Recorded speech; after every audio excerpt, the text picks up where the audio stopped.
अस्सलाम वालेकुम अजीज तलबा। आज का हमारा टॉपिक है area of a circular sector. तो आइए सबसे पहले हम देखते हैं कि सेक्टर क्या होता है। तो देखें, सेक्टर एक पार्ट होता है सर्कल का जो कि बाउंड होता है दो रेडियस से और एक आर्क से, यानी कि यहाँ पर हमारे पास ओ ए पी बी, ये हमारे पास एक सेक्टर है। तो हमने इसकी डेफिनेशन को भी देखा था कि a part of a circle bounded by two radii and an arc is called sector of a circle. तो इस सेक्टर का हमने एरिया फाइंड आउट करना है। तो उसके लिए यहाँ पर हम सबसे पहले हमने एक सर्कल लिया हुआ है, तो उसकी इंफॉर्मेशन हम यहाँ पर लिखते हैं। Consider a circle of radius r units, यानी कि जो हमारा सर्कल है उसका रेडियस आर यूनिट्स है, एंड एन आर्क, और एक आर्क है a b of length l units. हमारे पास आर्क ए बी है, यहां से लेके यहां तक ये थ्रू पी गुजर रही है। तो इसकी जो लेंथ है मैयर ए बी, वो हमने ली है एल यूनिट्स। और ये जो आर्क है, ये आर्क ए बी, यहां पर ये सर्कुलर एंगल बनाती है थीटा रेडियन। तो यहां पर ये भी लिखते हैं कि ये आर्क एंगल बनाती है subtends an angle of theta radians at the centre O of the circle. अब हम जानते हैं कि जिस सर्कल का रेडियस आर हो उसका एरिया क्या होगा। एरिया ऑफ द सर्कल, तो ये पाई और रेडियस का स्क्वायर होता है, रेडियस आर है तो पाई आर स्क्वायर हो जाएगा। और एंगल ऑफ द सर्कल क्या होगा ये भी हम जानते हैं। कंप्लीट एंगल क्या होता है सर्कल का, तो कंप्लीट जो सर्कल होता है उसके पास हमारे पास एंगल होता है 2 पाई रेडियंस। यहां पर रेडियंस ना भी लिखें तो अंडरस्टूड है कि वो रेडियन ही होगा। और एंगल, बल्कि एरिया लिख लेते हैं, area of the sector.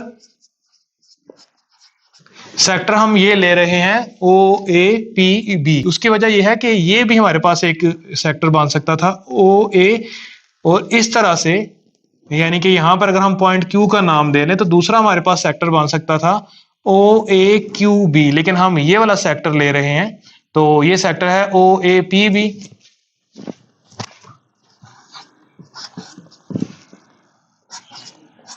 Suppose कर लेते हैं ये ए है। इसी तरह एंगल ऑफ द सेक्टर क्या है,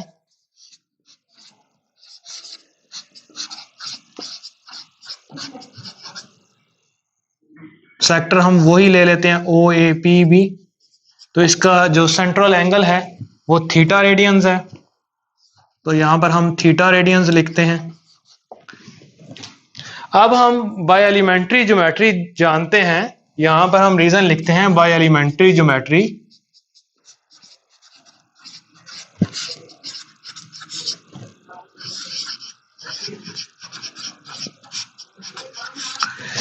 एलिमेंट्री ज्योमेट्री में हमारे पास ये होता है कि एरिया ऑफ सर्कल या एरिया ऑफ सेक्टर लिख लेते हैं ऊपर, area of sector. Area of sector ऊपर लिखेंगे तो नीचे एरिया ऑफ सर्कल आएगा। तो अगर हम एरिया ऑफ सर्कल ऊपर लिखते तो एरिया ऑफ सेक्टर नीचे आना था, तब भी ठीक था। इक्वल है, एरिया ऑफ सेक्टर हमने ऊपर लिखा हुआ था, एंगल ऑफ सेक्टर ऊपर आएगा।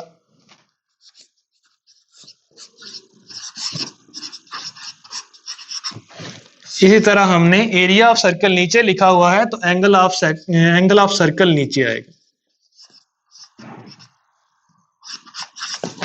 अब हमने एरिया ऑफ सेक्टर फर्ज किया हुआ था A, area of sector O A P B ये ए था। और एरिया ऑफ सर्कल ये पाई आर स्क्वायर होता है। इसी तरह एंगल ऑफ सेक्टर हमारे पास थीटा रेडियन था, और एंगल ऑफ सर्कल ये हमारे पास 2 पाई था।